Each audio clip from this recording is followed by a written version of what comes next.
Hi there, it's Mindy here from workingball.com.au, bringing you another weekly update of country music news from both here in Australia and internationally as well. Hope you've all had a really great week and listened to some really good music. Let me know if you've got any recommendations. I'm always searching for some new music to listen to. So last week I took a quick look at Amber Lawrence's new album cover, Happily Ever After. We also looked at the Gympie Music Master Program, which was a fantastic weekend. And finally, I was contacted actually by Troy Cassar-Daley's management to do an album review of Things I Carry Around. Now, I have never actually done an album review before.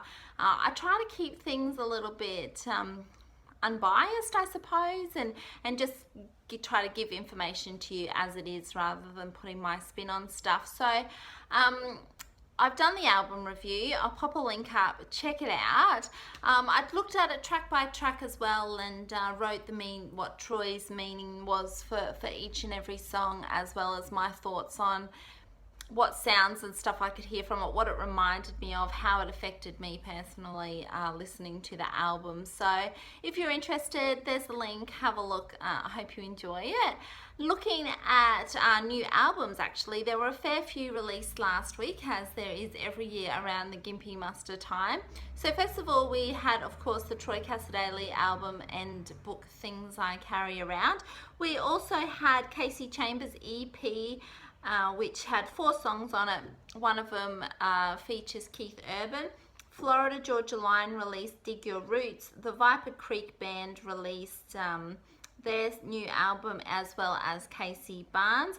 Now, John Williamson also released an album which is titled His Favorite Collection, which is actually 4 albums with themes to them. So one is a theme about Australiana, one's a theme about the bushland, one's a theme about romance, that kind of thing, and one maybe like a bit of a quirky one as well. So if you haven't got that one, jump online and check that one there out. Big news in the top 10 this week. Keith Urban, after 15 weeks, was finally knocked off the #1 position. So he sits at #2, and Dolly Parton's new album, Pure and Simple, came in at #1. We also had the John Williamson, his favorite collection, come in at #3. Now, the other exciting one is that Drake White, who was out in Australia in March this year for the CMC Rocks Festival, his new album Spark came in at #8. So huge congratulations there to Drake White.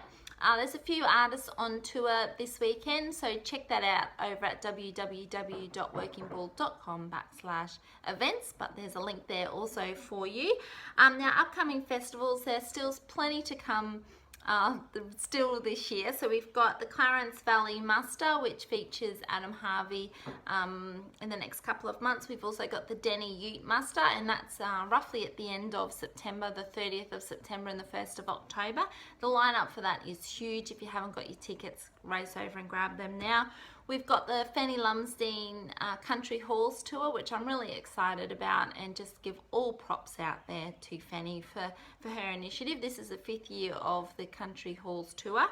And we also have the Wolf Brothers touring the This Crazy Life Tour. Now, they're with Gord Bamford, who is Canadian, Australian born, so we've now adopted him and he is now an Aussie. And they're also touring with Caitlin Shabot, Christy Lamb, Troy Kemp, and a couple of others, so make sure you check that one there. They're only going to about 8 cities, so make sure you get a chance to see them if they're coming near you. But that is all from me this week, and until next time, I'll talk to you then. Thanks, bye.